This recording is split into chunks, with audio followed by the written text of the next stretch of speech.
ఓం నమ శివాయ. శ్రీ విష్ణు రూపాయ నమః. ఈరోజు మనం మకర రాశి వారు ఏమి చేస్తే వాళ్ళ కష్టానికి తగ్గ ప్రతిఫలం వస్తుంది, వాళ్ళు ఏమి చేస్తే వాళ్ళకున్న అప్పులన్నీ తీరిపోతాయి, వాళ్ళు ఏమి చేస్తే వాళ్ళ జీవితంలో ఒక అభ్యున్న స్థాయికి ఎదుగుతారో మనం ఇప్పుడు తెలుసుకుందాం. అయితే ప్రతి ఒక్కరూ ప్రశాంతంగా ఉండాలంటే ఫస్ట్ వాళ్ళ జీవితంలో ఎలాంటి అప్పు ఉండకూడదు. అది ఈఎంఐ కావచ్చు, బ్యాంక్ ఈఎంఐ కావచ్చు, పర్సనల్ లోన్స్ కావచ్చు, మన ఫ్రెండ్స్ దగ్గర కావచ్చు, తెలిసిన వాళ్ళ దగ్గర తీసుకోవచ్చు, ఏమైనా కావచ్చు. ఒకరు మనకు ఇవ్వకపోయినా పర్వాలేదు, కానీ మనం ఒకరి దగ్గర అయితే మాత్రం అప్పు 100%లో 1% కూడా ఉండకూడదు.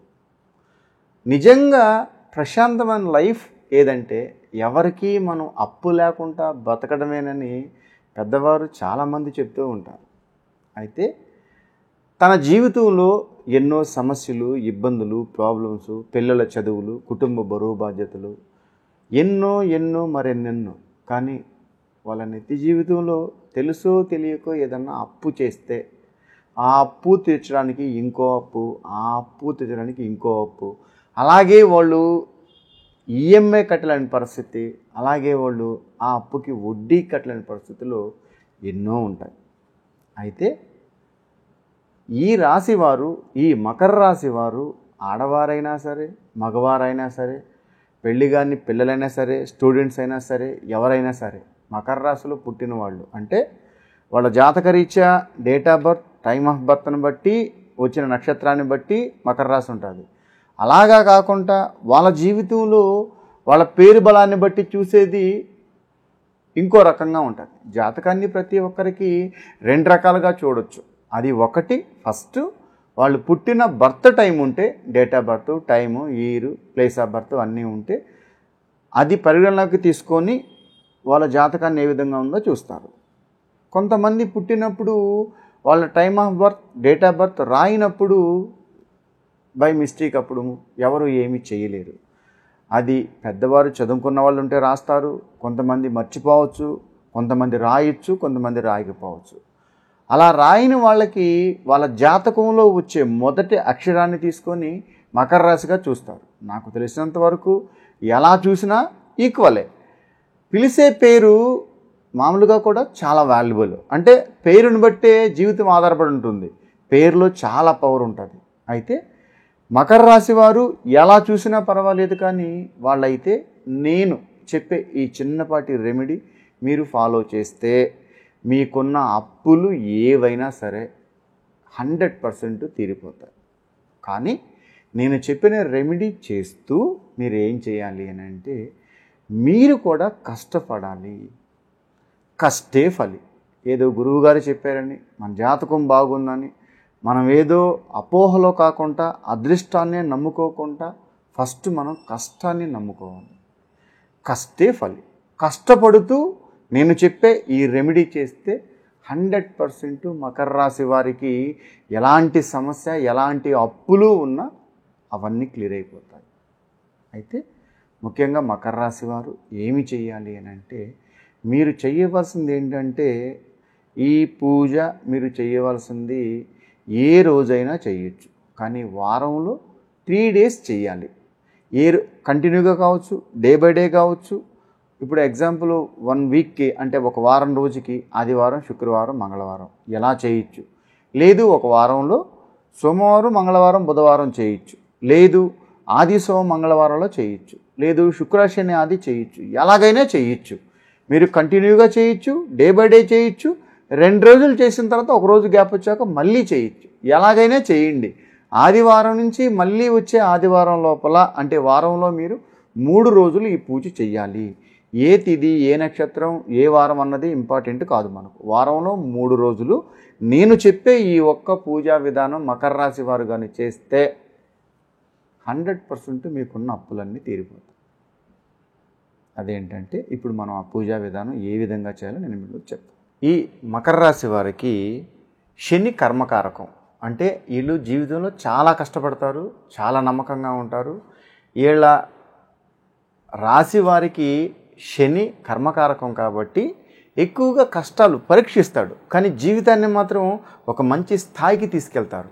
అలాగే ఈ మకర రాశి వారికి ఉండే నక్షత్రాలు ధనిష్ట 1, 2 పాదాలు, శ్రవణ నక్షత్రం 1, 2, 3, 4 పాదాలు, అలాగే ఉత్తరాషాఢ 2, 3, 4 పాదాలు. ఈ నక్షత్రాలు మకర రాశి వారికి వర్తిస్తాయి. అయితే మకర రాశిలో ఉన్నవారు వాళ్ళ జీవితంలో, వాళ్ళ నిత్య జీవితంలో ఏదన్నా తెలుసో తెలియకో, అవసర నిమిత్తము, ఇబ్బందులకో, సమస్యలకో అప్పు అయితే నేను చెప్పే ఈ చిన్నపాటి రెమెడీ మీరు చేస్తే 100% మీకున్న అప్పులన్నీ తీరిపోతాయి. మీరేం చేయాలి అని అంటే, నేను చెప్పినట్టు ఆదివారం నుంచి శనివారం రోజు వరకు మీరు ఏ రోజైనా చేయొచ్చు, కానీ వారంలో 3 రోజులు చేయాలి. అది ఎలా చేయాలి అంటే, పొద్దున్నే నిద్రలేసి తలస్నానం ఆచరించాలి. ఈ పూజ చేయాలంటే తలస్నానం చేసిన తర్వాత మీరు బ్లాక్ డ్రెస్ కాకుండా మిగతా ఏ డ్రెస్ అన్నా ధరించుకోవచ్చు, అది మీ ఇష్టం. అయితే ఈ పూజ టైమింగ్ ఏ టైం నుంచి ఏ టైం వరకు అంటే, పొద్దున్నే 6 గంటల నుంచి అంటే 10 గంటల 45 నిమిషాల లోపల చేయాలి. ఈ టైంలో చేస్తే మంచిది. దానికి సంబంధించిన మనకి ఏం కావాలంటే 3 తమలపాకులు, 3 లవంగాలు, 3 ఇలాచీలు అంటే 3 యాలకులు, ఒక పెసర గింజంత పచ్చకర్పూరం. ఈ ఐటమ్స్ ఆ పూజకి సంబంధించింది కావాలా, అంతే. ఇందులో ఇంకా ఏది మిక్స్ చేయకూడదు. తేనె కానీ, స్వీట్ కానీ, ఇంకోటి కానీ ఏం పెట్టకూడదు. మనకు కావాల్సింది 3 తమలపాకులు, 3 ఇలాచీలు, 3 లవంగాలు, పెసరగింజంత పచ్చకర్పూరం. మీ పూజా మందిరంలో పూజ అంతా అయిపోయిన తర్వాత మీరు ఇవి ఏర్పాటు చేసుకున్న 3 తమలపాకులు, 3 లవంగాలు, 3 యాలకులు, పెసరగింజంత పచ్చకర్పూరం ఇవి అన్నీ కలిపి తమలపాకులో పెట్టేసి పూజ అయిపోయిన తర్వాత మీరు ఎగ్జాంపుల్ ఒక పర్సన్కి అప్పు ఇవ్వాలి అనుకోండి, ఆ రోజు అతని పేరు మీ మనసులో అనుకొని, వాళ్ళు ఎవరైనా కావచ్చు. ఇప్పుడు ఒక వ్యక్తి కాకుండా ఒక బజాజ్ ఫైనాన్సే తీసుకున్నారు. ఆ బజాజ్ ఫైనాన్స్ అప్పు నాకు త్వరగా క్లియర్ అయిపోవాలి, ఈఎంఐలు కాకుండా ఒక్కసారిగా లోన్ నేను క్లోజ్ చేసుకోవాలి అని కూడా అనుకోవచ్చు. అది ఇంటి ఎంఐ కావచ్చు, బైక్ కావచ్చు, పర్సనల్ కావచ్చు, పర్సనల్ కావచ్చు, ఎవరిదైనా కావచ్చు. అలా మీరు 3 తమలపాకులు, 3 యాలకులు, 3 లవంగాలు, పెసరగింజంత పచ్చకర్పూరం అంతా మీరు మనకు ఒక పాన్ లాగా చుట్టి, ఎవరి పేరు మీద అయితే మీరు అప్పు ఇవ్వాలనుకుంటున్నారో ఆ పేరు మీ మనసులో తలుచుకొని, ఈ అప్పు త్వరగా క్లియర్ అయిపోవాలని చెప్పని మీ చేతిలో ఉన్న ఆ తాంబూలాన్ని మీరు నోట్లో పెట్టుకొని నెమ్మదిగా నమిలి, కొద్దిగా కూడా ఉమ్మి బయట ఉయ్యరాదు. మీరు ఆ పాన్ మొత్తం నమిలి మీరు మింగేసేయాలి. మీరు అలా ఈ వారంలో ఒకరి పేరు చదివి ఒకరోజు పూజ అయిన తర్వాత ఒక తాంబూలం మీరు తిన్న తర్వాత మీరు ఆడించి పక్క రోజు కావచ్చు, 2 రోజులు కావచ్చు, లేదు వరుసగా 3 రోజులు కావచ్చు, కానీ వారంలో 3 రోజులు మాత్రమే ఇది చెయ్యాలి. అంటే 3 కన్నా ఎక్కువ చేయకూడదు.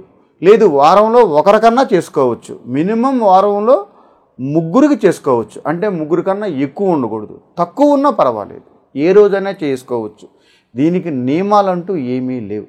మీరు ఏ విధంగా ఆ తాంబూలాన్ని నమిలి మీరు మింగేశారో, మీ వైపు ఆ అప్పు మీరు ఏదైతే ఉందో 100% ఆ అప్పు కూడా అలాగే మాయమైపోతుంది. మీరు నోట్లో పెట్టుకున్న తాంబూలం ఏ విధంగా భుజిస్తారో ఆ అప్పు కూడా అలాగే కరిగిపోతుంది. ఇందులో మీకు ఎలాంటి సందేహము వలదు. ఇది ఎవరైనా చేయొచ్చు, ఆడవారు చేయొచ్చు, మగవారు చేయొచ్చు, ఎవరైనా చేయొచ్చు. ఇలా వారంలో 3 రోజులు ఈ మకర రాశి వారు చేస్తే వాళ్ళకు ఉన్న అప్పు హరింపబడుతుంది. ఇది ఈ రాశి వాళ్ళు మాత్రమే చేయాలి. మిగతా ఏ రాశి వారు చేసినా ఈ పరిహారం వాళ్ళకి వర్తించదు. ఇది వాళ్ళ జాతకరీత్యా ఆ రాశి ఫలాన్ని బట్టి, ఆ నక్షత్ర బలాన్ని బట్టి వాళ్ళు ఏమి చేయాలి, ఎలా చేస్తే బాగుంటుంది అని చూసి పరిహార శాస్త్రంలో మీకు చెప్పబడింది. ఇది కేవలం మకర రాశి వారికి తప్ప మిగతా వాళ్ళు ఎవ్వరు చేసినా వర్తించదు. ఇప్పుడు ఎగ్జాంపుల్, ఒక ఇంట్లో తన భర్తది మకర రాశి, ఆయన చాలా బిజీగా ఉంటారు డ్యూటీలో, ఆయన జీవితంలో ఏదో సహజ సాధారణంగా కొన్ని అప్పులు ఉంటాయి, అవి తీర్చాలి అంటే ఆయనకంతా టైం ఉండట్లేదు. అప్పుడు ఆయన ప్లేస్లో తన భార్య చేయొచ్చు, తప్పు లేదు. భార్య భర్త ఒకటే. ఒకవేళ ఎగ్జాంపుల్ ఆ ఇంట్లో వాళ్ళ అమ్మగారు ఉన్నారు, వాళ్ళ కొడుకుది మకర రాశి ఉంది, లేదు ఆ కూతురిది మకర రాశి ఉంది, వాళ్ళకు కొన్ని అప్పులు ఏదో ఉన్నాయి, తీరిపోవాలంటే తల్లిదండ్రులు చేయొచ్చు, దానికి ఏం ప్రాబ్లం లేదు. అలాగా కాకుండా పెళ్ళైన తర్వాత భర్త కోసం భార్య చేయొచ్చు, భార్య కోసం భర్త చేయొచ్చు. ఈ మకర రాశి వారు ఈ విధంగా చేస్తే వాళ్ళకున్న అప్పు 100% క్లియర్ అయిపోతుంది. ఈ ఒక చిన్నపాటి పరిహారం చేసి మీ జీవితంలో ఎలాంటి అప్పు లేకుండా ప్రశాంతంగా బ్రతకడానికి మీరు ఆలోచించి నిర్ణయం తీసుకోండి. కృష్ణ.